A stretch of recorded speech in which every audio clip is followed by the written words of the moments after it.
One of my favorite food combinations is sweet and spicy. And today's a perfect example for the ribs we're making that are gonna blow your mind.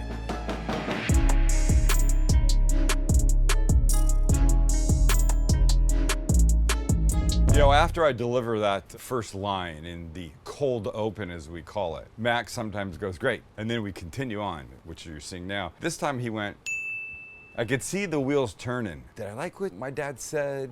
I liked what you said. It was the words came out a little awkwardly. The point remains. Sweet from pineapple that I will grill. Spicy from habanero. And both of these will be going in the barbecue sauce on our ribs. And if you don't think you can make ribs or you think they take a long time, in my world, in the Sam the Cooking Guy world, they take an hour and a half. Start to finish. Fall off the bone, perfect.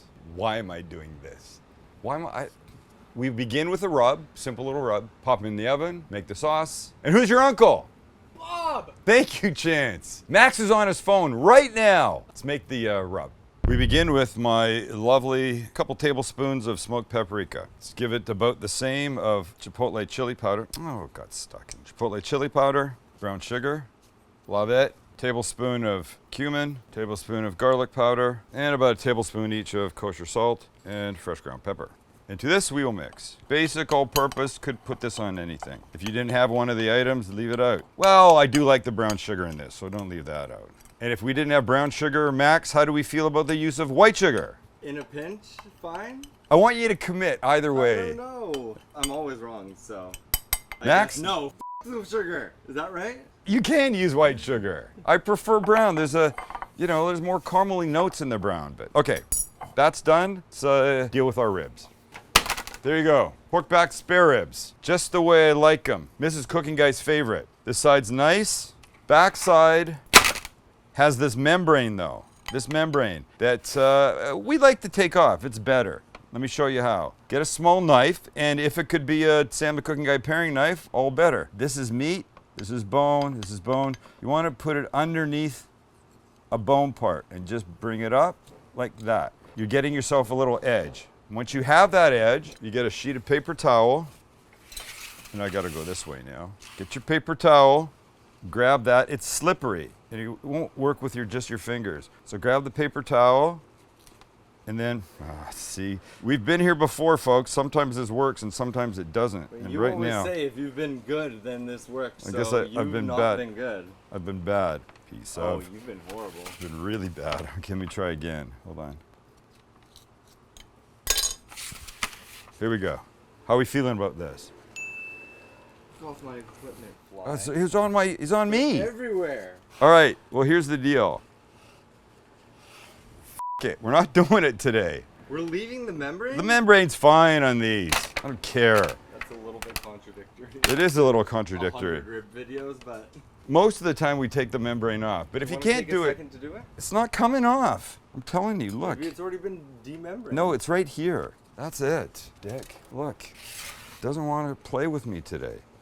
See, it's just, I'm not doing it. Ladies and gentlemen, here's an excellent point of it happens sometimes. I hearken back to when I shot my Sam the Cooking Guy original demo, and I couldn't find my whisk. The person behind the camera, not Max, said, tell you what, take a minute, find the whisk, and then we'll just carry on like nothing happened. And I said, but it did happen, and I think this happens to people out there, and I want them to see that it's okay. So we're using this as a teaching point. If you struggle with the membrane, it. Leave the membrane. What's the worst thing that happens? It's not really going to affect anything all that much. It's a little easier if it's off, but no big deal. This is not a KCBS sanctioned event, the Kansas City Barbecue Society. KCBS, yeah. No, it's not. There's not a turn-in box and judges and like that.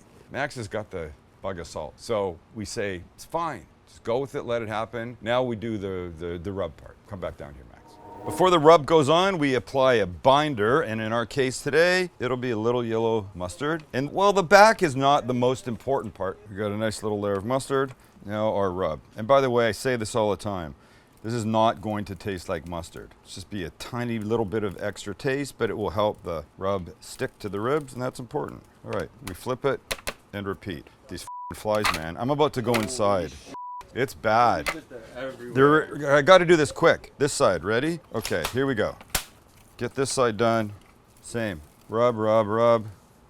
Beautiful. You bitch. Who are you talking You're to, dead. man?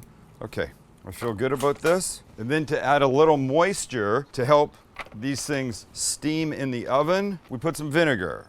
In this case, I have apple cider vinegar. And then we'll cover quickly with foil. Make a tight little package. Perfect. These go in the oven at 350 for an hour and a quarter. And while they're in there, we'll make our sauce. Here's how we begin. Hot pan, some splooches of oil, and a small white onion, yellow onion, even red onion cut up. And this will just start to soften for a second or two, and we add in the spice. And that will be 3 chopped up habaneros. That's how they look. I've taken the seeds out, and they will go in. I don't think I needed that 4th one, but all of this will start to soften. Flavors will start to come out. Life will be great. While we're here, we can put our pineapple on the grill and get it grilling. And onto our sprayed grill, a couple of fat pieces of fresh pineapple. I mean, I want about 1.5 cups or so by the time we're done, and that looks like it'll do it for me. And it's gonna take a few minutes. You want that to be really nicely marked up. It'll help with the sweetness. So after only a few minutes, that's what's happening, right? But we want more marks, so let's just turn them. Same thing with this guy. Keep going, do the same thing on both sides. And then when it's done on both sides, that's where you're headed. Right, just let it keep working. I'm hot as balls, man. Fucking hot as balls. Next is gonna be garlic going in, softening lovely. Throw some garlic in.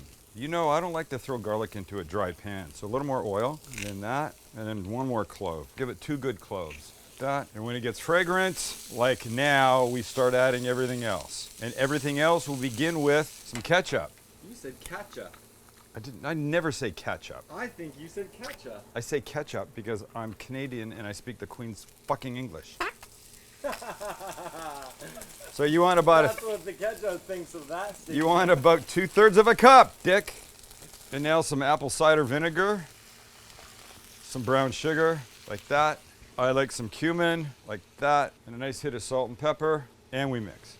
So we let this bubble away until the pineapple's done. Then the pineapple and this go in a processor to become SMOOTH and lovely. Well, our sauce is gorgeous and now needs to be thickened. Now needs to be whizzed. So we'll put it in here. All right, beautiful. And check this out. That's grilled pineapple. Meathead Goldwyn from AmazingRibs.com, author of many grilling cookbooks, says the best thing you can ever cook on a grill is pineapple. Can't say I agree, but I will say it is one of the greatest things you can have. Anybody want to try it? Try it, girls. I'm telling you, what happens is freaking magic out there. Oh, shit. Right? So here's the sweet that we're adding. So just plop this stuff in. Lid goes on. Somebody else, contact. Contact. And off we go. Let's see what we've got. You got a pretty thick sauce, so let's keep it going another couple of minutes. I'm gonna give it just a little bit of water to thin a bit, and let's look. You know what's nice about a thick sauce like that? It sticks beautifully. I think I need a little taste. It's perfect. Oh my God. Turned red. That's not from, don't put that in. Oh, it went in wrong. Oh my God. Oh. Don't put that in. Oh my God. Okay. The coughing was not from the heat. There's definitely that back of throat heat. I just got it in a weird way, but just wait. You get the sweet first, then it starts to creep up on you. It lingers. It's definitely there, but don't forget, you're tasting it by itself. By the time it gets on the ribs and you're eating it with the big chunks of pork and it's been on the, and it's been on the grill, it's gonna be amazing. Okay, this is done. We're getting our ribs. We're hitting the grill. This is gonna be fantastic. All right, ready for the reveal? Look at that. All right, before I put them on, I just want you to see what's happened here.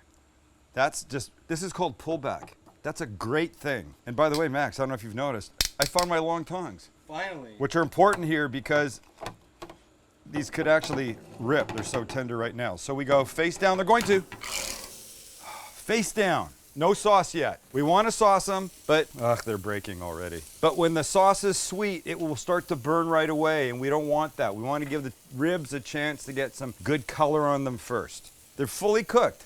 They're just getting better. Leave them, don't gotta move them. If you're gonna do anything, at some point you might just tilt them up a bit so that they all get some color on them. But so sometimes if I want to, and I'm feeling playful, I'll set them like that. Feeling playful today? I'm feeling playful today, even though I cut myself. Want to see? Oh, God. Ready? Boom. Not grape juice. It's gross. Why are we showing that during a food thing? This is called falling off the bone, and the professional Kansas City Barbecue Society guys, this is too much for them. They want more pull to their ribs. This is not necessarily what they want. This guy could just yank with a little twisting. That bone could come right out. Remember when we made the McRib? We made the ribs so tender, we pulled them all out. But see what I've done is I've got them so soft. And now that they've got some color, now we can start our habanero pineapple sauce business. These are gonna be insane.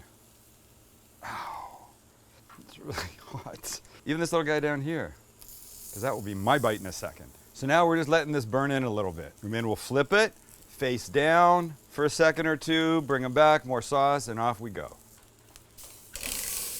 Beautiful. Sauce here, give it a sec, and we flip. All right, and even though I have to do this in parts because they've all fallen apart terribly. Oh, like I can fake that. Hold on, wait for this section. Maybe if I remove this bone, and that's red tape, that's not blood. If I remove this bone, now maybe I can snug this guy in here, sort of make it look back to normal. Regardless, what you've ended up with are some beautiful ribs, and as I always want to do, you give one more coating of whatever sauce you're dealing with. This is the time. They're hot, they soak it in, beautiful. Hey, if you wanted to take a little bit more of our rub and sprinkle it, you could do that. I don't think you need to. I think you'd be very happy having these.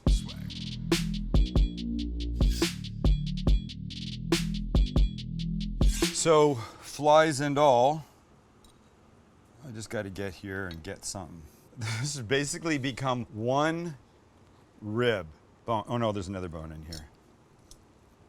But I could just have a big piece of this right here. Ow. Ow. The first thing you smell is pineapple. The habanero. And so, paper towel. Huh? What do you think? This came in the mail with a really nice note, and I can't read the name. We were guessing. If there's a T or a J in here, it was that, hey Sam, love the videos. He just said a lot of really nice things and took time to make this. Said if you don't want it, you could give it away. And there's even room for another paper towel on the inside. Thank you, Tim, or Jim, or Tim John. That means a lot. And it means a lot that you guys are there hanging out with us. Remember what we're doing? We're giving away a Sam the Cooking Guy 7-inch Nakiri knife every video from September to December. Do you remember that? And you only need to be a subscriber. Then go to shopstcg.com, sign up for email and SMS, and you're in. And now it's time to give one away. And the lucky person is Pamela Johnson. Congratulations, Pamela.